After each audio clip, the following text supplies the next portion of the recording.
یار صفائی کرنے والا صفائی ٹائم پہ کرتا ہے نا. تم چراغ تو صحیح جلاتے ہو نا. مجھے بتاؤ آنے والوں، یہ تو بتاؤ شہر مدینہ کیسا ہے، اور سر ان کے قدموں میں رکھ کر جھک کر جینا کیسا ہے. دل آنکھیں اور روح تمہاری لگتی ہے سیراب مجھے، در پہ ان کے بیٹھ کر آب زمزم پینا کیسا ہے. کہنے لگے عمر اس کونے کا کیا حال، اور پھر کہنے لگے وہ فلاں فلاں باغ میں حضور عصر کے بعد جایا کرتے تھے، اس کے پھلوں پھولوں کا کیا حال ہے. تو حضرت عمر کہتے ہیں بلال کی باتیں سن کے میں رویا. تو میں نے کہا بلال تجھے اتنا پیار ہے تو چھوڑ کیوں آیا ہے. تو کہنے لگے عمر میرا وجود شام میں رہتا ہے پر دل میرا مدینے میں ہی رہتا ہے، روح میری مدینے میں ہی رہتی ہے. بس سجنا باج محمد بخشا کی مرنا تے کی جینا، کہاں وہاں ہی رہتا ہوں. ایک دفعہ نا کوفے میں رہتے تھے حضرت علی. مولا علی نے ساری زندگی کسی سے سوال نہیں کیا، دینے والے تھے نا، سوال نہیں کیا. ایک بڑی خوبصورت قندیل ایک شخص لایا، خوبصورت لالٹین بنی ہوتی تھی وہ، اور اس میں تیل مٹی کا نہیں ڈالتے تھے، خوشبو والی کوئی چیز ڈالتے تھے تو وہ جلتی تھی. وہ لایا کوفے کی جامع مسجد میں، حضرت علی کوفے آ گئے، کہا حضور یہ جلا لیں. جب وہ لایا نا قندیل تو حضرت علی نے زندگی، امام حسن کہتے ہیں میں نے عجیب زندگی بھر سوال نہیں کیا. اس سے کہنے لگے میں نے کبھی کسی سے کچھ مانگا نہیں، اس طرح کی ایک اور مل جائے گی. تو اس شخص ایسے جیسے وہ عرش پہ نہیں بیٹھ گیا کہ علی نے مجھے کہہ دیا ہے. کہنے لگا حضور مل جائے گی. فرمانے لگے لے جاؤ. کہتے ہیں وہ لے کے آیا. تو جب وہ لایا تو پہلے والی قندیل کو اتنا نہیں، اس قندیل کو سینے سے لگایا، اپنا امامے کا پلو لے کے حضرت علی نے پوچھا. پھر آنکھوں میں آنسو آئے. امام حسن کہنے لگے ابا جی میں سمجھ نہیں پا رہا، یہ آپ نے تو زندگی بھر بھوک کاٹی ہے، سوال نہیں کیا، تو یہ کیا ہے. کہنے لگے مجھے بڑی پسند آئی تھی، دل کرتا ہے ایک لے لوں اور میں حضور کی مسجد میں بھی بھیج دوں، میں مدینے میں بھی بھیج دوں. میرا دل کرتا ہے یہ مسجد نبی میں لگ جائے گی تو اس کی شان بڑھ جائے گی. تو فرماتے امام حسن کہ میں رو پڑا. میں نے کہا حضور مجھے سمجھ آ گئی ہے، رہتے آپ کوفے میں ہے پر دل آپ کا مدینے میں ہی بستا ہے، وجود یہاں ہے پر روح آپ کی. رب جانے سونے محبوبہ تیرے شہر دیاں کی لذتاں نے، ایک رون جنہاں نے ویکھیا نہیں تے ایک رون دوبارہ جامل نہیں. میرے اعلیٰ حضرت فاضل بریلوی رحمت اللہ علیہ فرماتے ہیں حرم کی مدینے کے خطے خدا تجھ کو رکھے، مدینے کے خطے خدا تجھ کو رکھے، غریبوں فقیروں کے ٹھہرانے والے. یہاں غریب فقیر درویش مدینہ حسن ہے. توجہ ہے آپ حضرات کی. میں 2010 میں گیا تھا. اماں جی جب میں جانے لگا تب بھی میں روتا ہی گیا. واپس آیا تو میں اپنی والدہ سے میں نے کہا کہ اماں یہ کہیں خامی ایمان ہی نہ ہو.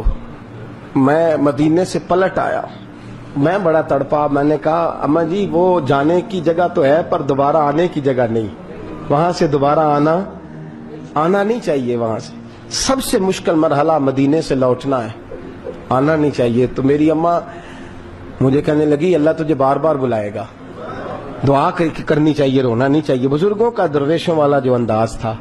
اور پھر میں دوسری دفعہ عمرے پہ گیا تو ایک شعر تھا مظفر وارسی کا، تو میں وہ پڑھ رہا تھا. میں نے کہا کہ دوبارہ آنے کی آرزو ہے، کہ خود کو پانے کی آرزو ہے، جو حج پہ احرام باندھتے ہیں اب وہ باندھ کے آنے کی آرزو ہے. تو میں نے تو ایک حج مانگا تھا، اللہ نے 2 عطا فرما دی. یہ مصطفیٰ کے مدینے کی شان ہے، یہ رسول اللہ کے شہر کی شان ہے. تو میرے دوستو اللہ بڑا بے نیاز ہے. وہ میرے جیسے لوگ، میرے جیسے، سچی بات ہے، میرے جیسے لوگ اس کا، میں کبھی بھی مدینہ منورہ میں حاضر ہو کے لوگ اور باتیں سوچتے رہتے ہیں اور میں مسجد میں بیٹھا ہوتا ہوں. تو میں جب پہلی دفعہ گیا تھا تو ایک بی بی بیٹھی تھی، سادی سی عورت، رات کو تو اپنا زبان یار من ترکی و من ترکی بگویم پنجابی میں وہ بات کر رہی تھی. تو وہ جملے اس کے مجھے یاد رہتے ہیں جب میں مدینے جاتا ہوں. سادی بی بی جنت البقیع کے باہر بیٹھی تو بوڑھی اماں سادے سے کپڑے، تو شعر پڑھ رہی تھی. وہ کیا شعر تھا اس کا، کوئی وہ اس پہ شاعرانہ ردیف کافی یہ پورے نہیں اترتے. لوگ کہیں گے یہ مصرع شاید لحاظ سے ٹھیک نہیں ہے سند کے لحاظ سے، لیکن اس کا انداز تھا نا تو تھا بڑا با کمال. وہ وہاں بیٹھی پتہ کیا کہہ رہی ہے، ویکھو نہیں ویکھو کڈے کرم کمائے سوں، لوگ کہیں گے ردیف قافیے کے لحاظ سے شاید ٹھیک نہیں، لیکن اس کی فکر کتنی ٹھیک ہے، سوچ کتنی ٹھیک ہے. کہتی ویکھو نہیں ویکھو کڈے کرم کمائے سوں، میرے جے گندے مندے در تے بلائے سوں. ویکھو ویکھو نہیں ویکھو ویکھو اب ویکھو نہیں ویکھو کڈے کرم کمائے سوں، میرے جے گندے مندے در تے. تو وہ جملہ ایسے حرم شریف میں ایسے فٹ آتا ہے میرے جیسے لوگوں پر.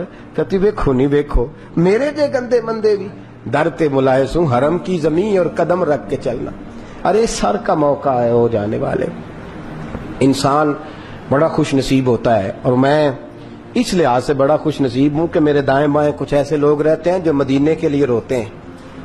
میں اس لحاظ سے بڑا خوش نصیب ہوں کہ میری مسجد میں ایسے لوگ جمعہ پڑھنے آتے ہیں جن کی آنکھوں پہ مدینے کے نام پہ آنسو آ جاتے ہیں. میں بڑا خوش نصیب ہوں، اور میں جانتا ہوں آپ حضرات کو میں دیکھتا رہتا ہوں، ایسے ڈھیروں لوگ ہیں جو حضور سید عالم صلی اللہ علیہ وسلم کے مدینے ذکر تھا آخری مہینے کا تو تذکرہ چھڑ گیا مدینے کا. آجیو مصطفیٰ سے کہہ دینا غم کے مارے سلام کہہ. میں اس لحاظ سے خوش نصیب ہوں. اس دفعہ بھی نوجوانوں نے تیاری کی، نوجوانوں نے، اور دیکھتے ہی دیکھتے 26-27 لوگ. اور خوش نصیبی کی عادت ہے کہ جوانوں کا قافلہ جنہیں اتنی جلدی شوق پیدا نہیں ہوتا، اور تڑپ کر کے تیار ہوئے، رو کر کے تیار ہوئے. میں نے کہا میں خوش نصیب ہوں. ابھی جانا ہے ہم نے انشاءاللہ، پیر والے دن ہم قافلے کے ساتھ حاضری دیں گے مدینہ شریف. پیر کو انشاءاللہ تعالی ابھی جانا ہے. اور معراج شریف کی رات جلسہ کر کے میں اندر گیا تو میرا ایک عزیز میرے گلے رکھ کے تڑپ کے رویا. تو میں نے کہا تجھے کیا ہے؟ کہتا حضور 14 دن تھوڑے نے، 14 دن تھوڑے نہیں تو پتہ ہی نہیں چلے گا، کچھ سبب لگ جائے. تو میں نے کہا یار تو چل صحیح، جنہیں بلایا ہے وہ اسباب بھی پیدا فرمائیں گے، تو وہ اسباب بھی پیدا فرمائیں گے. پیر کو انشاءاللہ روانگی ہوگی. 2 جمعے میں یہاں موجود نہیں ہوں گا. میں چونکہ آپ سے مخاطب رہتا ہوں، کرتا ہوں کئی جگہ غلطیاں، مجھے احساس ہوتا ہے، کئی دفعہ ایسی باتیں کرتا ہوں جو میں سمجھتا ہوں شاید بعض لوگوں کے لیے، لیکن اللہ جانتا ہے میری نیت اس میں خیر کی اور اصلاح کی ہوتی ہے. پھر بھی کبھی کسی کو کوئی جملہ برا لگ جائے، یا کوئی ایسا شخص جس کو کبھی، اور بالخصوص وہ لوگ جو میرے ساتھ زیادہ وقت گزارتے ہیں رہتے ہیں. میں بلڈ پریشر کا مریض ہوں تو کسی وقت جلال بھی مجھے آتا ہے. ان سے میری بالخصوص گزارش ہے کہ مجھے نا ساتھ ہی درگزر کر دیا کریں، ساتھ ہی مجھ سے درگزر کیا کریں. میں واقعی درگزر والا شخص ہوں. آپ سب حضرات سے بھی اپیل ہے کہ مجھے سچ مچ درگزر کر کے بھیجیے گا، تاکہ میں جب وہاں جاؤں تو اپنی معافی سمیٹ کر کے واپس آؤں. ہم انشاءاللہ تقریباً 27 لوگ جائیں گے. 27 لوگ بتایا نہیں، چند لوگوں تک بات تھی، مجھے نہیں خبر تھی کہ یہ اتنی جلدی اتنا قافلہ. اور پھر ابھی بہت سارے ساتھی ایسے ہیں، ہم سے غلطی ہو گئی، ہم بتا نہ سکے، ورنہ لگتا تھا یہ قافلہ جو ہے وہ بہت زیادہ بڑا ہو جاتا. انشاءاللہ آئندہ ہم بتایا کریں گے آپ حضرات کو کہ ہمارا عمرے کا ارادہ ہے. آپ لوگ دعا فرمائیے گا. 2 جمعے آپ نے تشریف لانا ہے، یہ آپ کا ادارہ ہے. آپ سچ مچ یہاں آتے ہیں، آپ کا ادارہ ہے. آپ 2 جمعے آئیں گے، یہاں بیان سنیں گے، آپ یہاں نماز جمعے کی ادا کریں گے. اور شب برات کو میں یہاں موجود نہیں ہوں گا، لیکن جس جگہ میں موجود ہوں گا وہاں بیٹھ کر جو پہلی دعا ہوگی وہ آپ حضرات کے لیے ہوگی. آپ لوگ یہاں تشریف لائیں گے، شریک ہوں گے. اور میں نے آج وہاں بھی دوستوں سے کہا ہے اور یہاں بھی کہتا ہوں، جو ساتھ والے ہیں وہ تو ساتھ والے ہی ہیں. وہ تو انشاءاللہ تعالی میں اپنی کچھ کمائی لے کے جاؤں گا کہ سرکار یہ کچھ تیاری ہے میری، اور باقی بھی. اور جہاں تک آپ حضرات کا تعلق ہے، میں ویسے بھی اپنے بچوں کے لیے اور اپنے گھر والوں کے لیے دعا بعد میں کروں گا. اور پہلے میں عرض کروں گا، چونکہ ہم نے پہلے مدینہ شریف جانا ہے، اس لیے کہ ان کے طفیل حج بھی خدا نے کرا دیے. پھر وہاں سے ہم مکہ مکرمہ جائیں گے. تو میں جب سرکار کی بارگاہ میں جاؤں گا تو یہ آپ کے آنسو مجھے یاد رہیں گے. اور میں پہلی بات یہی عرض کروں گا کہ حضور، لوگ دنیا کے لیے روتے ہیں، مال کے لیے روتے ہیں، جائیداد کے لیے روتے ہیں. میں جامعہ رحمانیہ میں کچھ ایسے بھی چھوڑ کے آیا ہوں جو آپ کے لیے رو رہے تھے. اور یا رسول اللہ، وہ قیمتی آنسو تھے، سفید داڑھیوں سے لے کر نوجوانوں تک وہ قیمتی آنسو تھے. اور یہ ایک بار نہیں روتے، یہ جب تیرے مدینے کی بات ہوتی ہے نا. وہ خواجہ غلام فرید صاحب نے کہا تھا، میں تتڑی نت جان بلب